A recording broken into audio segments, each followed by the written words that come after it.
Palestine, area of the eastern Mediterranean region, comprising parts of modern Israel and the Palestinian territories of the Gaza Strip, along the coast of the Mediterranean Sea, and the West Bank, west of the Jordan River. The term Palestine has been associated variously and sometimes controversially with this small region, which some have asserted also includes Jordan. Both the geographic area designated by the name and the political status of it have changed over the course of some 3 millennia. The region, or at least a part of it, is also known as the Holy Land and is held sacred among Jews, Christians, and Muslims.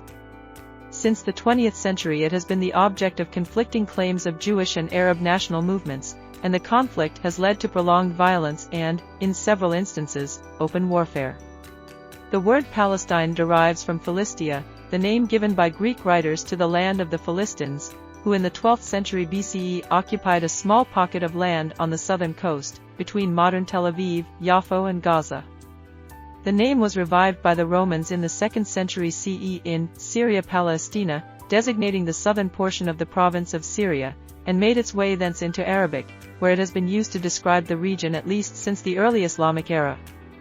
After Roman times the name had no official status until after World War I and the end of rule by the Ottoman Empire, when it was adopted for one of the regions mandated to Great Britain, in addition to an area roughly comprising present-day Israel and the West Bank. The mandate included the territory east of the Jordan River and now constituting the Hashemite Kingdom of Jordan, which Britain placed under an administration separate from that of Palestine immediately after receiving the mandate for the territory. The name Palestine has long been in popular use as a general term to denote a traditional region, but this usage does not imply precise boundaries. The perception of what constitutes Palestine's eastern boundary has been especially fluid, although the boundary frequently has been perceived as lying east of the Jordan River, extending at times to the edge of the Arabian Desert.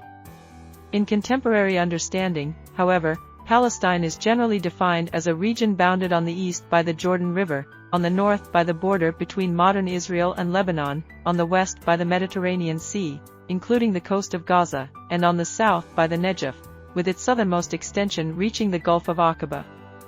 The strategic importance of the area is immense. Through it pass the main roads from Egypt to Syria and from the Mediterranean to the hills beyond the Jordan River.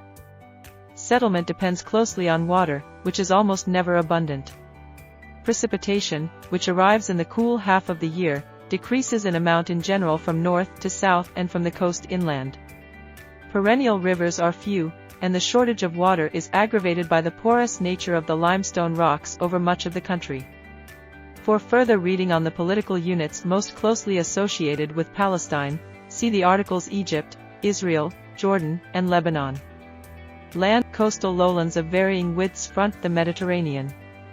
The most northerly is the plain of Acre, which extends with a breadth of 5 to 9 miles, 8 to 14 kilometers, for about 20 miles, 32 kilometers, from the Lebanon border in the north to the Carmel promontory, in Israel, in the south, where it narrows to a mere 600 feet, 180 meters.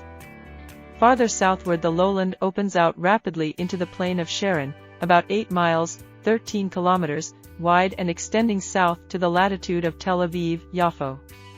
Once covered with marshes, the Sharon Plain was reclaimed in the post-exilic and Hellenistic period and is now a settled area. Fields and fruit groves are laid out between scattered sandstone ridges, on which villages have grown up.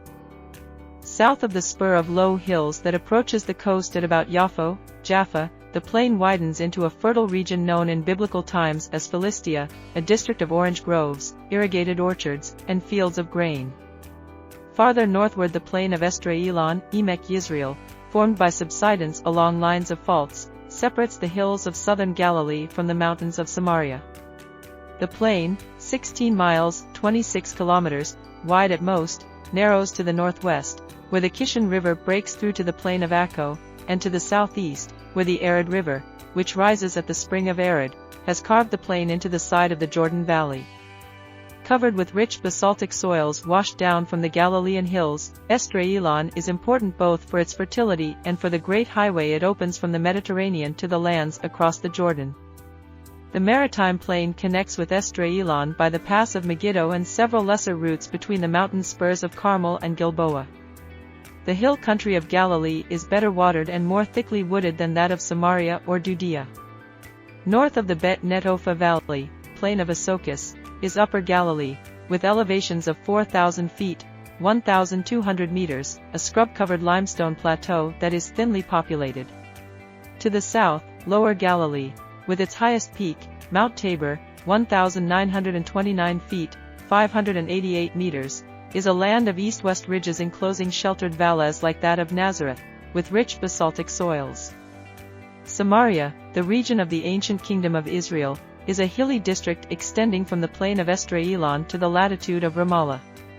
Its mountains, Carmel, Gilboa, Abel, Ebal, and Al-Ar, Gerizim, are lower than those of Upper Galilee, while its basins, notably those of the Arba Plain and Nablus, are wider and more gently contoured than their equivalents in Judea.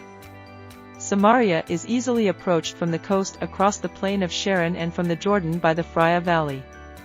The city of Jerusalem has expanded rapidly along the mountain ridges. From Ramallah in the north to Beersheba in the south, the high plateau of Judea is a rocky wilderness of limestone, with rare patches of cultivation, as found around Albira and Hebron. It is separated from the coastal plain by a longitudinal fosse and a belt of low hills of soft chalky limestone, about 5 to 8 miles, 8 to 13 kilometers, wide, known as Hashafila. The Judean plateau falls abruptly to the Jordan Valley, which is approached with difficulty along the Wadis Kelt and Mukalik. The Jordan Valley is a deep rift valley that varies in width from 1.5 to 14 miles, 2.5 to 22 kilometers. In its northern section, the bed of the drained Lake Ulla and of Lake Tiberias, the Sea of Galilee, are blocked by natural dams of basalt.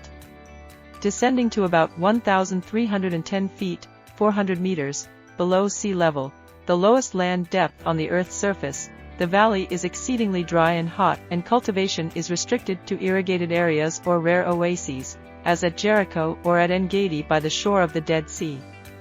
The Negev, a desert-like region, is triangular in shape with the apex at the south.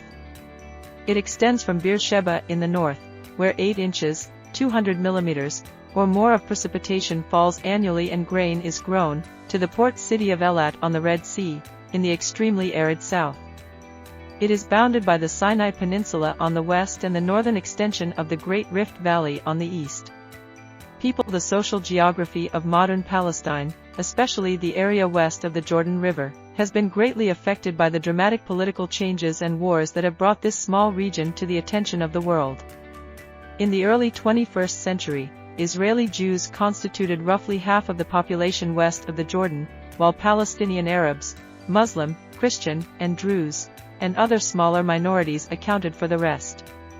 The Jewish population is increasingly composed of persons born in Israel itself, although millions of immigrants have arrived since the founding of the State of Israel in 1948. The Arab population is descended from Arabs who lived in the area during the Mandate period and, in most cases, for centuries before that time. The majority of both Jews and Arabs are now urbanized. According to Jewish nationalists, Zionists, Judaism constitutes a basis for both religious and national, ethnic, identity. Palestinian nationalists usually emphasize that their shared identity as Arabs transcends the religious diversity of their community.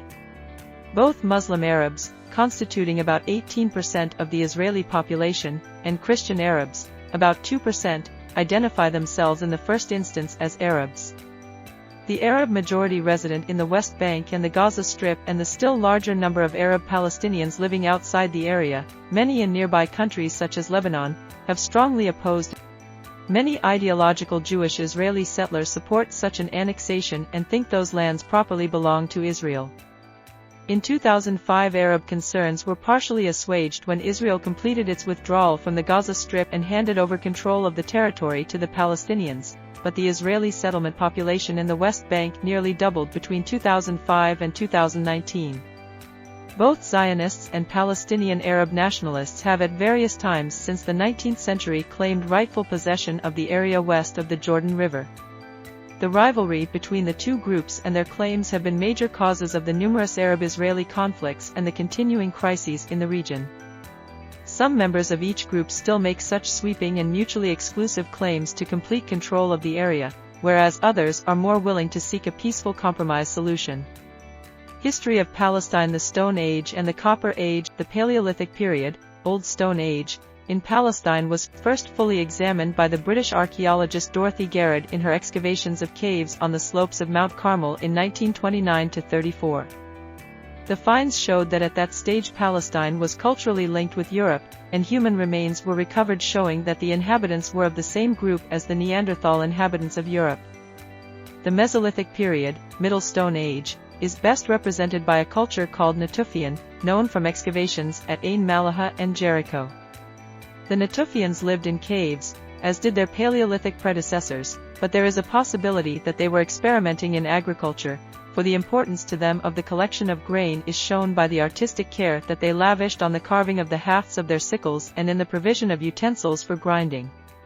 During the subsequent Neolithic period, New Stone Age, humans gradually undertook the domestication of animals, the cultivation of crops, the production of pottery, and the building of towns, example, Jericho by 700 BCE. Excavations also have provided a picture of events in Palestine in the 5th to 4th millennium BCE, during which the transition from the Stone Age to the Copper Age took place.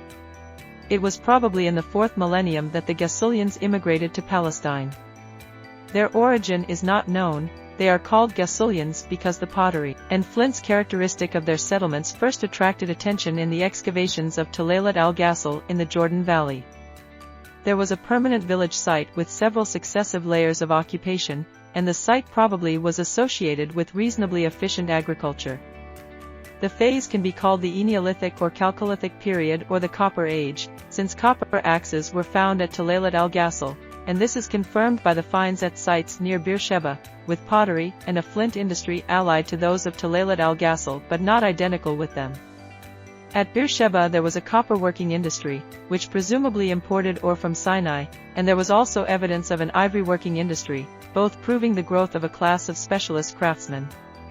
Discoveries near En-Gedi have revealed a shrine of that period, and basketry, ivory, leather, and hundreds of copper ritual objects were found in the Nail Mishmar caves of the Judean desert.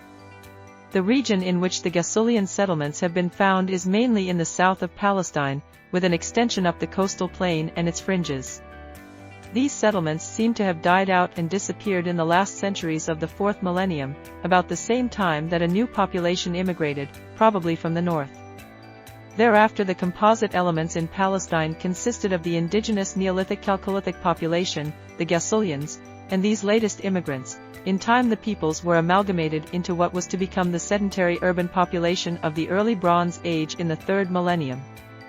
Palestine's dating is henceforth linked to Egyptian dating until the time of the Hebrew monarchy. The interpretation of Egyptian dates in German Egyptologist Rolf Krause's Sothis, UND Mondaten, 1985, Sothic and lunar dates, is followed in this article. The Israelites in Palestine. Though the Israelite tribes entered Palestine before the end of the Late Bronze Age, they did not become firmly established in their new home until the early decades of the 12th century BCE. Their number was increased greatly during the settling of Canaan by semi-nomadic Hebrew tribes already in Palestine, as well as by many settled Canaanites, example, the Gibeonites, who joined the invaders against their sedentary neighbors. Excavation has made it clear that the Israelites began building amid the ruins of their precursors and that new settlements sprang up rapidly all through the hill country. Had events followed their normal course, the resurgent Canaanites, who had not been driven from the coastal plain or the plain of Esdraelon, might have overwhelmed the scattered and unorganized Israelite clans, but this was prevented by the great invasion of the Sea Peoples in the time of Ramses III, in the early decades of the 12th century BCE. Among the invaders from the Aegean basin were the Philistines, who were to conquer much of the region within a century and a half after their settlement in the southern coastal plain. The Philistines have been identified with the so-called Pele-Set, who were used as garrison troops and mercenaries by Ramses III. Meanwhile, 3 other peoples were settling east of the Jordan River, the Edomites in the south, the Moabites east of the Dead Sea, and the Ammonites on the edge of the Syrian desert east of Gilead. Considered by the Israelites as fellow Hebrews, these peoples had begun to settle down before the Israelite invasion, and they remained polytheists until the end of the